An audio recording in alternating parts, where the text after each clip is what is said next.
नमस्कार। आज हम देखेंगे इनसाइड थ्योरी ऑफ लर्निंग यानी सूझ का सिद्धांत।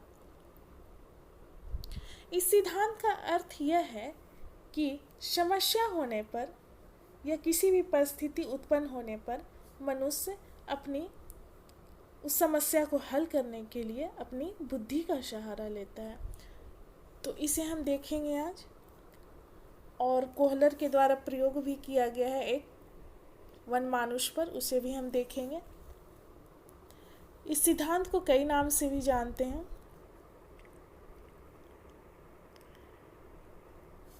जैसे समग्रवाद का सिद्धांत, पूर्णाकार का सिद्धांत, गैस्टल्टवाद का सिद्धांत, अंतर्दृष्टि का सिद्धांत। इन्हें इन नामों से जाना जाता है, जबकि इंग्लिश में इसे इनसाइड थ्योरी के नाम से जाना जाता है। यह सिद्धांत एक जर्मन स्कूल की देन है। इस स्कूल से संबंधित व्यक्ति मैक्स वर्दीमर, कोहलर तथा कोफका थे। वर्दीमर इस सिद्धांत के प्रवर्तक थे और कोफका तथा कोहलर ने इस सिद्धांत को आगे बढ़ाने का कार्य किया है। सिद्धांत का अर्थ देखेंगे। इस सिद्धांत के अनुसार प्राणी जो कुछ देखते, सुनते या अनुभव करते हैं उसका एक पूर्ण आकृति बनती है। गैस्टल्टवादियों के विचार ने समस्या को उत्पन्न होते ही मनुष्य उसको हल करने के लिए प्रयास एवं बुद्धि का सहारा लेता है।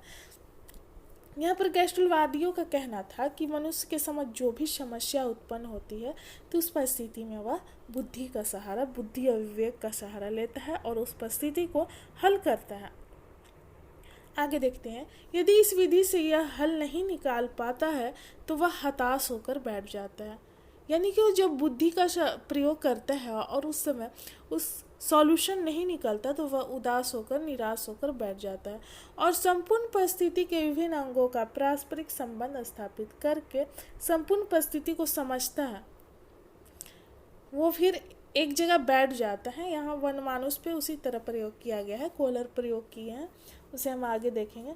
जब सॉल्यूशन नहीं निकलता है, बुद्धि का सहारा, विवेक का सहारा लेता है व्यक्ति और सॉल्यूशन नहीं निकलता है तो वह हताश होकर, निराश होकर बैठ जाता है और सोचने लगता है कि इसका सॉल्यूशन कैसे किया जाए।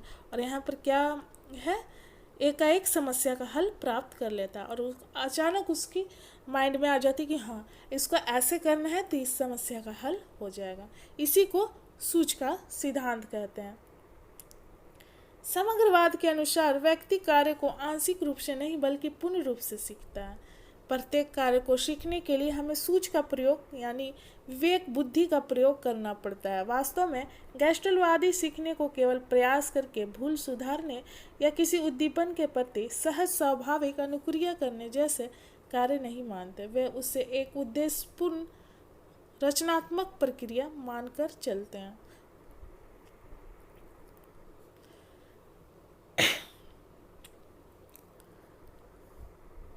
गैस्टल्टवादियों ने इसे सूझ का या सूझ द्वारा सीखना का नाम दिया इस सिद्धांत को।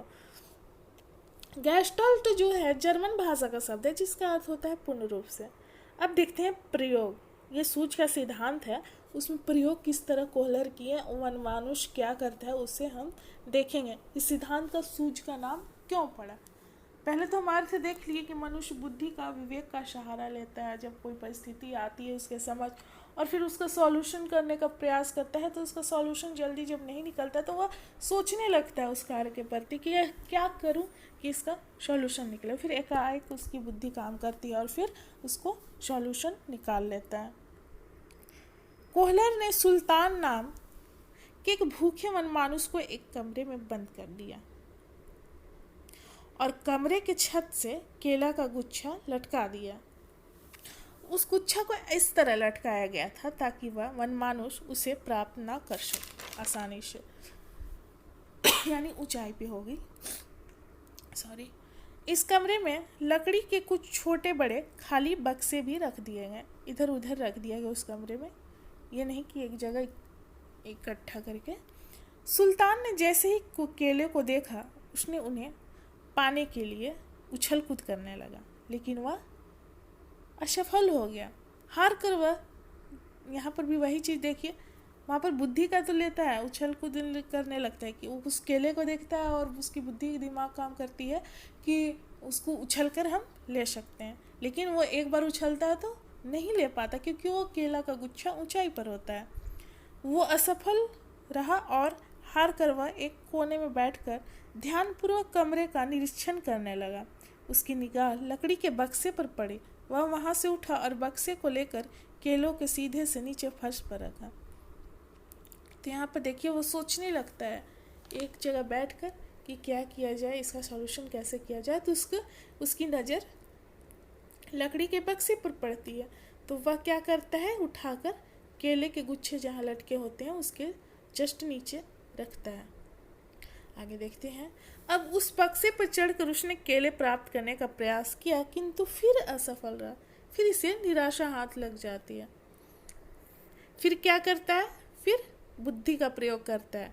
सुल्तान पुनः सोच की मुद्रा में बैठ गया। एकाएक उसकी आंखों में चमक उत्पन्न हुई और उसने फुर्ती के साथ तीनों बक्सों को एक के ऊपर एक रखा तथा कूदकर उनके ऊपर चढ़ गया। तो यहाँ पर क्या हुआ, बुद्धि का प्रयोग किया फिर से, वहाँ जो हम पढ़े थे सिद्धांत के अर्थ में। तो फिर वो उसकी माइंड काम करती है, फिर तीनों बक्सों को एक के ऊपर रखता है। फिर क्या होता है, अब की बार वह केला प्राप्त करने में सक्सेस हो गया। इस प्रकार वह अंतर्दृष्टि या सूझ से केला प्राप्त करना सीख गया। यहाँ पर सूझ का प्रयोग किया। पहले बार तो केला के गुच्छे देखे और फिर उसे लालच आई, फिर क्योंकि वो भूखा था, फिर उससे लेने के लिए उछलता है लेकिन वह प्राप्त नहीं कर पाता है। फिर बुद्धि का प्रयोग करता है तो उस समय ज़्यादा उसकी माइंड नहीं काम करती है, तो एक बक्से को ही लाता है, फिर नहीं प्राप्त कर पाता है, फिर माइंड लगाता है, सूझ का प्रयोग करता है, फिर उसे दिमाग काम करती है कि तीनों बक्सों को एक के ऊपर एक रखा जाए। इस प्रकार वह केले प्राप्त करने में सक्सेस हो जाता है। तो कोहलर ने इसी का प्रयोग करके इस सिद्धांत को नाम सूझ का सिद्धांत रखा गया। इसका प्रयोग कोहलर ने किया था। अब देखेंगे सिद्धांत का शैक्षिक महत्व क्या है। इसका शिक्षा के क्षेत्र में अत्यंत महत्वपूर्ण स्थान है। इस सिद्धांत की महत्व को बनाए रखने की दृष्टि से अध्यापक को निम्न बिंदु पर विचार करना चाहिए। पाठ्यक्रम के निर्माण में सूझबूझ या अंतर्दृष्टि प्रक्रिया को ध्यान में रखकर ही पाठ्यक्रम के विभिन्न अंगों को एकीकृत किया जाता है। दूसरे शब्दों में एकीकृत पाठ्यक्रम इसी सिद्धांत के परिणाम स्वरूप बनाया जाता है। यानी कि पाठ्यक्रम ऐसा बनाया जाता है ताकि बच्चों की उसमें विवेक का प्रयोग हो। ये नहीं कि रट्टा मार पढ़ाई कर लिए, ऐसा नहीं। इस सिद्धांत के अनुसार सीखने के अंतर्गत विद्यार्थी को विभिन्न मानसिक शक्तियों का विकास संभव है। तर्क शक्ति, विचार शक्ति, कल्पना शक्ति आदि। जैसे उस वनमानुष ने प्रयोग किया अपनी बुद्धि का, तो यहाँ पर वही चीज है। ये मानसिक शक्ति का विकास जो होता है वो बुद्धि पर डिपेंड करता है। तो यहाँ पर विद्यार्थी का मानसिक शक्ति का विकास हो सकता है। तीसरा, यह सिद्धांत गणित, विज्ञान, संगीत, व्याकरण आदि विषय के सीखने के लिए अधिक उपयोगी होता है। इन विषय के अंतर्गत ऐसी बहुत सी समस्याएं आती हैं जिन्हें केवल सूझबूझ से ही सुलझाया जा सकता है। जैसे हम देख लिए गणित जो है, विज्ञान, ये सब चीज़ें हैं जो विवेक पर डिपेंड करती है। गणित का जो मैथ होता है वो उसे सूझ से ही हम उसका हल निकाल सकते हैं। साइंस में भी किसी चीज़ का प्रयोग किया तो उसको भी उस समय भी हम सूझ का ही प्रयोग करते हैं, बुद्धि का ही प्रयोग करते हैं। अगला पॉइंट है, चूँकि छोटे बच्चों का मानसिक विकास अधिक नहीं हो पाता, इस दृष्टि से उनके लिए प्रयत्न एवं भूल द्वारा सीखना उपयुक्त हो सकता है। लेकिन बड़े बच्चे जिनका बौद्धिक विकास हो चुका होता है वो सूझ द्वारा सीखते हैं। तो यहाँ पर यह कहा गया है कि जो छोटे बच्चे हैं वो गलती करके फिर से सीख सकते हैं, लेकिन जो बड़े बच्चे हैं वो विवेक का प्रयोग कर सकते हैं। यहाँ पर विवेक का प्रयोग करके उसको सीखते हैं क्योंकि उनका बौद्धिक विकास हो जाता है। अगला पॉइंट है, माता पिता व अध्यापकों को चाहिए कि बालक के व्यक्तित्व को पूर्ण रूप से देखकर व समझकर ही उसके बारे में कोई धारणा सुनिश्चित की जाए। उसके किसी एक कार्य से ही उसके व्यक्तित्व का अनुमान लगा लेना मनोवैज्ञानिक व तर्कसंगत नहीं होगा। यानी कि यहाँ पर माता पिता और अध्यापक के बारे में बताया गया है कि बच्चों का जो बालक है उनको अच्छी तरह से उनके विवेक को समझना चाहिए और उनके संबंध में कोई कार्य फिर करना चाहिए। अगला पॉइंट है, अंतर्दृष्टि से सीखने में प्रेरणा का अत्यधिक महत्व रहता है। उद्देश्यों का स्पष्ट ज्ञान न होने पर छात्रों में अंतर्दृष्टि का विकास नहीं हो सकता, अतः अध्यापक उद्देश्य को स्पष्ट करके छात्रों को अभिप्रेरित कर सकता है। यहाँ पर उद्देश्य के बारे में कि बालक का उद्देश्य जानकर ही उसको अभिप्रेरित कर सकता है। अगला पॉइंट है, विद्यार्थियों के ध्यान को समस्या पर केंद्रित करने हेतु शिक्षक को उनकी जिज्ञासाओं को बनाए रखना चाहिए, क्योंकि जिज्ञासा के अभाव में सूझ का विकास नहीं हो सकता। यानी कि जिज्ञासा, किसी चीज पाने की इच्छा, तो उस संबंधित अगर कोई कार्य किया जा रहा है तो शिक्षक को उसे बालक को मोटिवेट करना चाहिए शिक्षक द्वारा, तभी वह बालक उस कार्य के प्रति, काम के प्रति अपना विवेक का प्रयोग कर सकता है। अगर पहले ही उसे हताश कर दिया जाए कि ये चीज़ नहीं होगा तो वो निराश हो जाएगा और अपनी बुद्धि का भी प्रयोग, विवेक का भी, सूझ का भी प्रयोग नहीं कर सकता है। अगला पॉइंट है, यह सिद्धांत यांत्रिक तरीके से सीखने का खंडन करता है, जैसे रटना, आदत बनाकर सीखना आदि। यानी कि यह सिद्धांत जो है हमारा सूझ का सिद्धांत है, बुद्धि विवेक पर डिपेंड करता है, इसलिए यांत्रिक तरीकों को खंडन करता है, जैसे रटना, ये सब प्रवृत्ति आ गई। अगला पॉइंट है, यह सिद्धांत समस्या समाधान विधि के प्रयोग पर बल देता है। बालकों की सूझ को विकसित करने के लिए उन्हें समस्या देकर उसका समाधान उन्हें स्वयं खोजने दिया जाए, साथ ही उन्हें कुछ सुझाव, संकेत व प्रोत्साहन भी प्रदान किया जाए। इसमें यह कहा गया है कि बालक का जो विवेक सूझ है उसको विकसित करने के लिए, उसको बढ़ाने के लिए उनके समस्या दिया जाता है, ताकि उस समस्या का जो सॉल्यूशन है वो खोज सके और अपनी सूझ का प्रयोग कर सके।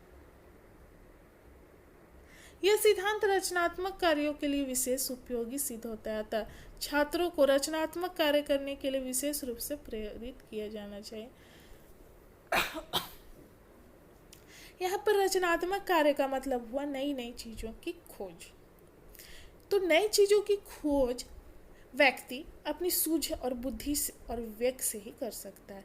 इसलिए यहाँ पर कहा गया है कि छात्रों को रचनात्मक कार्य करने के लिए हमेशा प्रेरित करना चाहिए, उनको उत्साहित करना चाहिए, ताकि वह इस कार्य को कर सकें। इस सिद्धांत का रिसर्च के क्षेत्र में या अनुसंधान के क्षेत्र में अधिक महत्व है, क्योंकि जब रिसर्च या अनुसंधान हम करते हैं तो वहाँ पे हम सूझ का प्रयोग करते हैं, बुद्धि का प्रयोग करते हैं। अगला पॉइंट है, छात्रों के पूर्व अनुभव के संगठन पर भी शिक्षक को ध्यान देना चाहिए, क्योंकि अंतर्दृष्टि द्वारा सीखने में अधिक सहायक सिद्ध होते हैं। यानी कि यहाँ पर छात्रों के पूर्व अनुभव, पहले जो चीज़ उन्होंने सीखा है उससे उन्हें क्या अनुभव मिली है, उस चीज़ पर शिक्षक को ध्यान देना चाहिए, क्योंकि जो चीज़ अभी सीख रहे हैं उसमें सहायक सिद्ध हो सके, हेल्पफुल हो सके। अब इस सिद्धांत के शैक्षिक महत्व देख लिया, सिद्धांत का अर्थ देखें और प्रयोग किसने किया इस संबंध में कोहलर को देखें, फिर शैक्षिक महत्व भी देख लिए सिद्धांत का। अब देखते हैं सिद्धांत की आलोचना। हर एक चीज़ में कुछ ना कुछ आलोचनाएं की जाती है, तो इस संबंध में देखते हैं कि क्या आलोचनाएं की गई हैं। पहला है कि इस सिद्धांत में बताई गई अंतर्दृष्टि पशु और बच्चों पर लागू नहीं होती, क्योंकि उनमें चिंतन का अभाव रहता है, पर कभी कभी यह भी देखने में आता है कि बालक भी अंतर्दृष्टि का प्रयोग करते हैं। तो यहाँ पर यह आलोचना की गई है कि यह सिद्धांत पशु और बच्चों पर नहीं लागू किया जा सकता, क्योंकि उनमें सोच समझ की क्षमता कम होती है, यानी नहीं होती है। पशु में कहाँ होती है, नहीं होती है।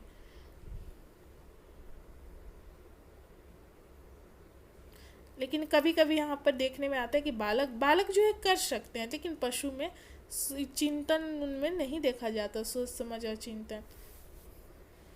दूसरा, इस सिद्धांत के नियमों के अनुसार प्रत्येक प्रकार का अधिगम नहीं किया जा सकता, प्रत्येक चीज को नहीं सीखा जा सकता, जैसे लिखना, पढ़ना, बोलना आदि। बोलने में पढ़ना, लिखना, इसमें सूझ का प्रयोग नहीं कर सकते हैं। लिखना किसी चीज़ को देखकर लिखना, पढ़ना बोलकर पढ़ना, बोलना। यहाँ पर कुछ विद्वानों का मानना है कि अचानक समस्या का समाधान संयोग की बात है, अंतर्दृष्टि की बात नहीं है। यहाँ पर कुछ विद्वान का कहना है कि जो सॉल्यूशन है, हम एक बैक सूझ का प्रयोग नहीं कर सकते, वो संयोग की बात है। हर समय हम सूझ का प्रयोग नहीं कर सकते। इस प्रकार उन्होंने आलोचना की है। अगला पॉइंट है, यह सिद्धांत अपने में पूर्ण नहीं है, क्योंकि प्रयत्न तथा भूल किसी न किसी स्तर पर आवश्यक है। यह सिद्धांत जो है अपने आप में पूरी तरह से क्लियर नहीं है, क्योंकि जो ट्राई एरर का जो है वो आदमी प्रयत्न करता है और भूल भी करता है, वहाँ पर गलती भी करता है, ये चीज़ कहा गया है, तो इसलिए यह पूर्ण नहीं है। अगला पॉइंट है, अंतर्दृष्टि पर भी बहुत सी बातें प्रभाव डालती है, जैसे शारीरिक क्षमता, आयु, वंशानुक्रम, व्यक्ति भिन्नता तथा अधिगम की व्यवस्थित दशाएं आदि। यानी कि सोचने पर भी बहुत सारी चीज़ें प्रभाव डालती हैं, जैसे शारीरिक क्षमता, एज कितनी है, उनके सोचने समझने की क्षमता कितनी है, वंशानुक्रम का भी प्रभाव पड़ता है। हर एक व्यक्ति अलग अलग प्रकार का होता है, उनमें भिन्नता देखी जाती है। ये सारी चीज़ें द्वारा इसकी आलोचना की गई है सूझ के सिद्धांत की। यहाँ पर हमारा समाप्त होता है। धन्यवाद। अब अगले वीडियो में मिलेंगे।